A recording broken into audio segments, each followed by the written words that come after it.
Good morning. I am trying to remove the tangles from this headphone set. How are you doing this morning? It is a beautiful day in the neighborhood. We're waiting to see if we can get Elder Hall in here, and I think we have him. Great topic for you today as Trayvon. Hey, what's going really, on, what are Marvin? you singing? Why are you singing? What are you singing? This is Valentine's Day, Marvin. I was singing a little Nat King Cole. Darling, Nat. j'aime beaucoup. Okay. You should listen to that. That's good music right there. Okay, well, thanks. Mm-hmm. I'm going to shout out Yeah. to all my Valentine's people today. Yes, happy Valentine's Day to all the people.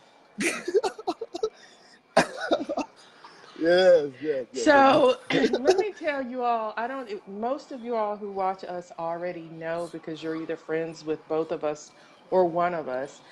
But Elder Hall is Facebook official. He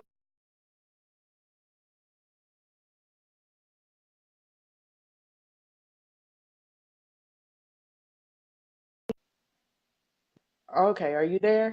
Internet. I'm here. You on that bad internet, man. Yeah, I know, right?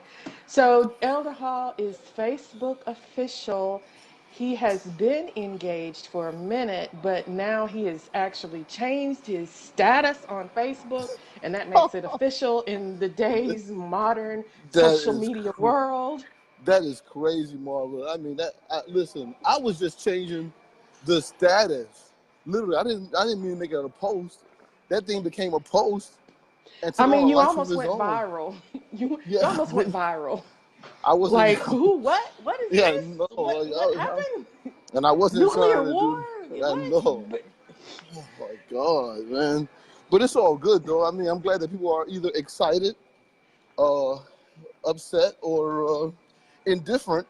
Either way, you Okay, know. well, if they're not excited for you, then my official response to them is go kick rocks barefoot. Kick rocks barefoot. Thank you, Marvin. I appreciate that. Yeah. I appreciate that. So everybody should be excited for this. This is awesome, awesome, awesome. Yes. Well, Elder Hall is engaged. all right. Now, we're not going to get to talk about everything today, Marvin. So there's about three things I want to make sure we do before we get off the phone today. All right. Okay. So besides our topic, which I think is Besides our going, topic. which is introducing Song of Solomon. That's what we're doing now. Introducing Song Correct. of Solomon. Besides that, I want to start by saying, I am engaged, but even with that, you know, I'm really sensitive. I try to be really, really sensitive to the fact that I do have an ex-wife that I'm friends with. I'm close to. We're friends. However long it took for us to get to that place, we got there, and that's a blessing. Doesn't happen all the time. A lot of people always stay at odds, and one thing I've learned in life is sometimes things don't have to go the direction that they do. Sometimes two people may not mean for them to go as extreme as they do, but when you start going in a direction, if you don't purposely make an effort to turn it around, you may not even feel a thing. You may not even want to do a Intentional thing. autocorrect. That's right. If you don't intentionally correct it, it'll get out of control, and there's nothing you can do about it. And it's just part of it. So and there's a lot of there's collateral damage in that, and all these types of things happen. But I thank God that even in that, His grace is sufficient, and if you have grace for one another, there can still be a level of forgiveness and and love and care that makes everything better in the long run. Agreed. Yeah, I You agree. know, and we got two sons, and those boys ain't going How nowhere. you handle things says just as much is going through the crisis Yeah, things. it does. How you handle it coming out says as much as you know as it does when you go through it. And I don't pretend to be a guru because I went through hell, and the experience educated me. But I do pretend to know how I got through what I went through, and on this side of on this side of everything, uh, I'm a much better person because of it. So big shouts out to my sons, and big shouts out to Melissa, uh, and big shouts out to all of our friends. You know, when you go through a divorce, you have to divide the friends evenly. So I had friends while I was married that I don't have now. They're still friends with her, and I don't think she lost any friends. I don't. I think she got all the friends in the end. But it's all good. Well, I had a situation where I had friends divorce, and I refused to choose friends because I was both of their friends before they got married. Hmm. And just the natural fallout of the thing kind of made the choice, if you will. Um, and I'm still friends with both of them now. I'm much more in communication and close with one of them than the other. Hmm. I think it was natural because we were the one that I'm still in contact with. We're both Church of God in Christ, so Okay. that was kind of a natural piece that. But I'm still friends with both of them. Hmm. It's just the dynamics are extremely different, and a lot of years have passed, like decades have passed. It does help So when years puts everything in perspective, brother. yeah, decades have Yeah. passed. So that Yeah. makes all the difference in the world. Yeah. So Um, so there's that. Hold on. There's one little thing, okay. and I'm going to make an actual Facebook post about this. I want to sponsor during AIM. I don't care if I got to pay for it myself. An actual political debate from two members of the clergy about whatever some topics that we would agree on to talk about in a public forum. I'm tired of this senseless, mindless bromies that we have going on. People just repeat and say things that they don't even know about. I was talking to somebody yesterday at dinner about a particular subject, and I went into autopilot mode because she made the same three arguments that the last 10 folks I talked to made. I mean, it got to the point to where I started telling her, look, before you say this, let me just say this. And most of the time they cannot articulate the validity of that point. It's just their talking point. It's just a, yeah. And it's, So, okay, so sponsoring the political debate yes, I want to do that. during which meeting? Doing AIM. I, Oh, okay. I don't I care if I want gotta in. if I gotta pay the I pay want for the in. room I and want everything. in. I don't I, want to debate. But I want in. right. I mean, listen. I will give an honorarium to the debate person, the person who I choose to debate, and uh, So this is only a one-on-one debate, or they're not I want multiple I want persons I on want each?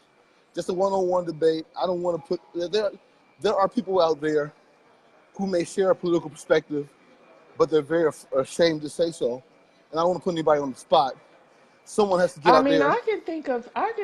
I think it should be 3-on-3. That's just my No, opinion. I can't. First of all, I can't think of three guys. I Oh, can't I think of. can. I I can't can. think of. No, I'm talking about I can't think of two other guys on my team that I would want to be on my team. I can think of them. I will talk about that later, but We'll talk about it okay. later then. Yeah, But that's later. I want to sponsor it, and maybe it does need to be teams. I mean, that might make it easier. But I want to sponsor it. I don't care if I Yeah, got to let's hash pay it for out it a little myself. bit. Let's hash it out and see how, because I think it's a good thing. I think it's Yeah, something that should be happening. it should be happening in our church. Um, We should have it these should be discussions in our happening church. because I believe in people being able to articulate their belief system. And if you if you are a preacher of the gospel and you Right. cannot defend your stance, we need to go back to the altar. You need to And go back to the altar. if you are a preacher and you cannot defend your stance, Go back. I'm gonna let that sit there. Yeah, just let it sit there, Marvin. I'm gonna let But that sit the there. truth is the truth, though. You know. Okay, and is So that so that's so that's is so that's all I got, especially for today. Let's jump in the Song of Solomon. Let's jump in there. okay? So, Song of Solomon. You know, I one day, someday, when I get myself in the right mode to do it, I want to do Song of Solomon as a play. Um, because what most people don't, well, because very much like reading Shakespeare, when you read Song of Solomon, I don't think you get the full understanding of the fact of how many voices are being heard in the Song of Solomon, and those tones and those perspectives that are all happening in this piece. Seems You like know, we there's. just read it and we get fascinated that the Bible has all of these words in it, that, ooh, why these words in the Bible? But there is a relational community thing that's happening in this affair. And Hmm. so it's a very interesting piece of biblical literature that I don't think has been um, shown to the world in a way that brings it home. Okay. Well, That look on your face is like, okay, whatever. no, I don't want. No, I don't want to. No, not whatever, Marva. I don't want you to think that's where I am with it. More so along the Okay. lines of, I just. I mean, there are two voices being heard in Song of Solomon, and I think that there may be a third voice being heard by us being the reader, and we get we get to kind of put our thoughts into it while we're reading it. And if there's a fourth voice being heard, there's the voice of the audience that it was intended for, and you're wondering what are they thinking when they're reading it. But I think that So you don't follow the train of thought that says that there are um, the maidens who are also singing along. mhm. You don't follow that train. No, I'm thinking that's just uh, flowery language to kind of boost the writing. It's like when Shakespeare writes about the chorus setting for like the scene in Julius Caesar when they kill Mark Antony. There's a chorus notification there that says, you know, the choir would sing or the chorus would sing, oh, or whatever. That's background ambiance That's what music. they're gonna sing. Okay. You know, Okay. I think it's either Julius Caesar or it's, Taming of the Shrew. I can't remember which play it is, but Okay. that's what I think is going on there in Song of Solomon. I think that Okay. I do think that Song of Solomon is a poetic book that is less about Jesus' love for the church and more about the struggle of young love that is separated by distance. And what do you do when you want somebody you can't get to? You know, um, how do you talk to somebody that you are romantically inclined toward? You know, um, how do you compliment them? How do you share? You So do know, you think so are you saying that it's teaching you how to be relational? it's definitely teaching you how to be romantically inclined in your Mm. relationships. It's like it's literally God saying, "Hey, it's okay for you to sweet talk her." Like the God song. said that. Yeah, yeah, yeah, God said literally. that. It's literally God Okay. saying it's okay. You can say something nice to her. You know, uh, He does more than say something nice to her. he He's said very some things descriptive very about descriptive. I mean, everything from he's very articulate about some specific, like what he likes, what he's drawn to, Feasting on how it her makes him garden. feel. You know, Hey, hey, hey. he's very specific about some things. But by the same token, though, besides those things that are very descriptive, there's some very emotional parts in there too. Like in chapter 2, he literally draws a, and we're going to talk about this at some point in time.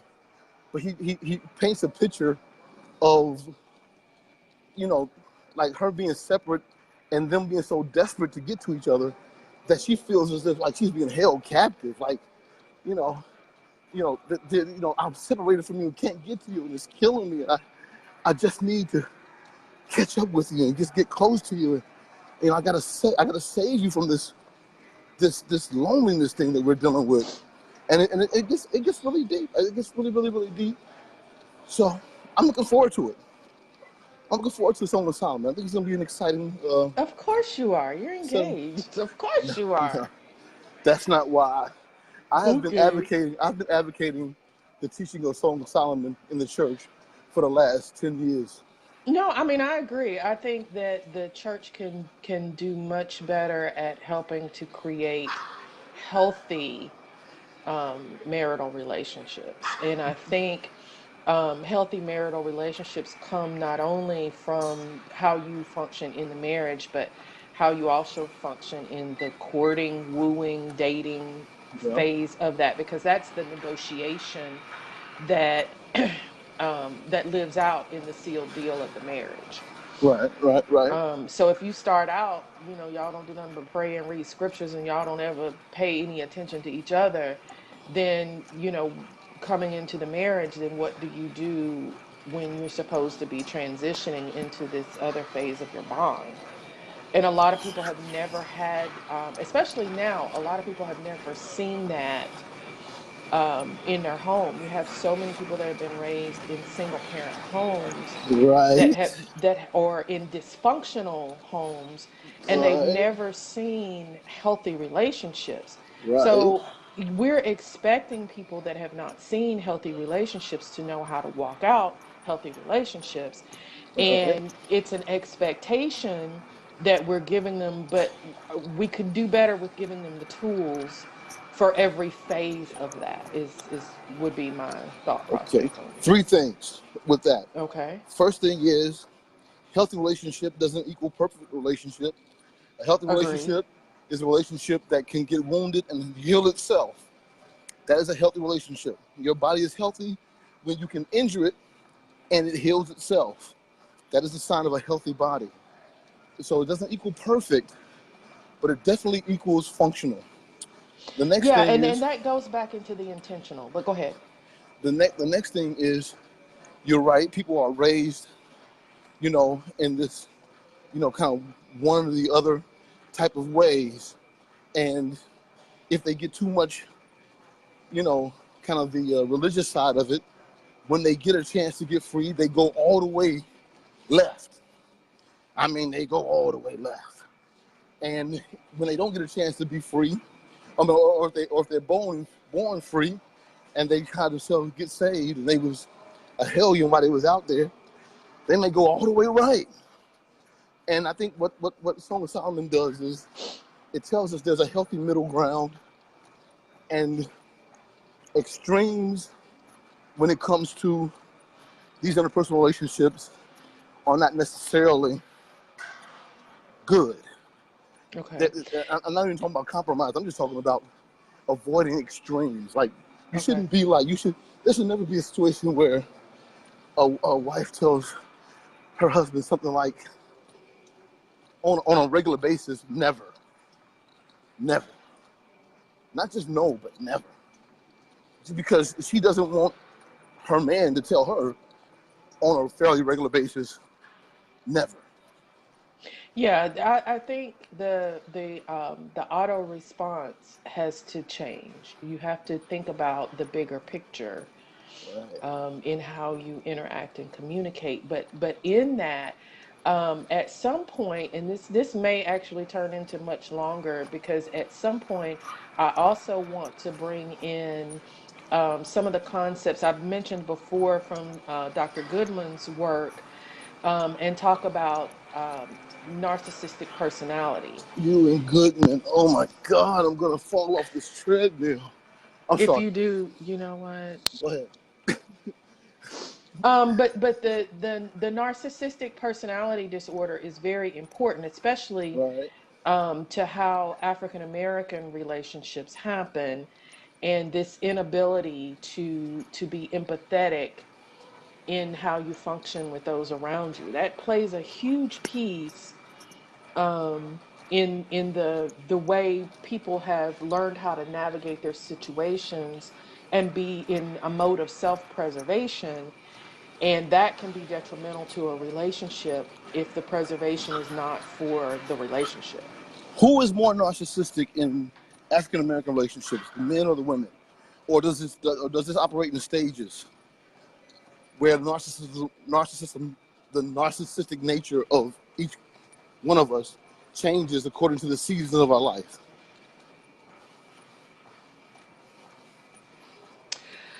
um I don't know that I would have a flat out blanket answer for that. I may be inclined to say that at a younger age, women are more narcissistic because they have this goal of this kind of checklist of things that they want to see happen in their life. Right. So I Right. would say that, because I've seen women be very manipulative No, not in an women. attempt to get a man, to be married, to No, have never children, that. to go down this checklist. and I Women? and I think that, what, I Never think that them. that's one of the things that men are not necessarily prepared for or aware of, that women can just reel them in with some of the craziest concepts, like how does that work? But it's just a mechanism. You can, no, seriously, you can. Do you not know that you can go on Craigslist and buy positive pregnancy test? Are you That's serious? a thing. Exactly, exactly. That's a Wow. thing. Women, and then after he does the honorable thing and marries, and then suddenly she goes, "Oh, I've had a miscarriage." Well, now now what? That's You, just you see what? true. Now what? This is your time. This is your chance, Marvin, to impress a bishop in your state. We have the very honorable Bishop Kenneth Powell on the line watching us today. Bishop Powell, this is Marva, missionary Marva Williams. She's in North Carolina. She can help you. Go ahead, Marva. Let's keep talking. You know what? You are all over the place. I just want. I'm So all about helping my people here. so in that way, the way women can manipulate situations to accomplish a relationship can start a whole unhealthy, it's an unhealthy mechanism from the start, and it carries out in the relationship. I mean, so the man may never know that she bought a positive pregnancy test, but all he knows is he's now stuck in this situation. Now, of course, we can Stuck. go back and say, well, he shouldn't have been doing anything before he got married and all that. That's valid. But at the same time, that doesn't make what she did any better. And so you have this stew pot of messiness that comes out at the gate. So when you stay with someone, for years under false pretenses, Mm, how do you get to healthy? mm. It's real How talk. do you, I mean, it's real talk. And but we so the narcissistic personality disorder can manifest in a lot of ways, Right. and in a lot of phases of the relationship, because I think that Right. to understand how people use their goals or their intentions may be something very different from actual true romantic love, because true romantic love is not dictated by manipulation, it is dictated by wanting to be there. Hmm. Is manipulation? a natural part of every relationship, period? Are we always bartering and trying to Well, negotiate for more manipulating, of what we want and less of what we don't like? manipulating and negotiating may be two different. I don't know that those are necessarily the same. Okay. But They we are can be, but negotiating I though. don't think they. I think any healthy relationship is perpetual negotiation. There's always going to be something to negotiate on the table. Always negotiating. Yeah, because if your communication is not healthy, then your communication in the negotiations will not be healthy. Right? And one thing that has to happen is it has to be understood that the primary goals remain primary and the secondary goals remain secondary. Right. Um, and so those are very important pieces, and both people have to be on board. You can't drag somebody into healthy if they don't No, want to you be in a can't. healthy it's like dragging someone into being sanctified. Nobody ever got Right. sanctified because somebody told them they were wrong. Somebody got sanctified because when in themselves they had to truly introspectively be convicted, and Mm, that's when sanctification happens. But just because I tell you you wrong, you may or may not take that. that's true. That's true. No one ever stopped doing whatever damnable thing they were doing because you said it's bad for you, especially when it feels good to them. This is a. Well, especially when their motives or their priorities are not what yours are. You It's can want true. you can want something for somebody. I mean, how often do you want for somebody to reach a different place in their life and they determined to stay in the hog pen? Right. That's right. They're not gonna change no matter what you do. No matter how you do it, they ain't gonna change. It is the conviction of the Holy Spirit Don't that bring Jesus into it. I know, right? What in Right? the world? That's the problem. The problem is we don't we isolate Jesus. We keep him out of particular parts of our life, and then when other parts of our life get screwed up because we kept him out of other places, we Oh, say, then we "Hey, look for him. Oh, yeah, yo, exactly. yo, Yeah, yo, yo, Jesus, yo, fix it yo, now." Jesus, holla, Yeah, holla, holla, holler, holla. holler, holler, holler, holler. But Jesus, Jesus, I know you told me to do right and live right and everything, but and I know I didn't, but yo, can you make this fix this right here for me? How many how many babies do we bring to Jesus and say, "All right, now Jesus, you take care of this one"? You know what I'm saying? When I say baby, I'm not talking about like children. I mean like stuff that we do, we bring about, we birth into the world, and then we say, "Okay, well, Jesus, now you take this too, handle this." Oh yeah, and can you? I know I did opposite of what you told me to do, but can you make this better, please? Yeah, exactly. Yeah, make it better, for your sake. Yeah, do this for you. It's Yeah. like Noah gathering the animals, and then like while he gets tired in the middle of it, he got the two male rhinoceroses. He's like, "Well, God, I don't feel like going back to get the other one. Just change one of them."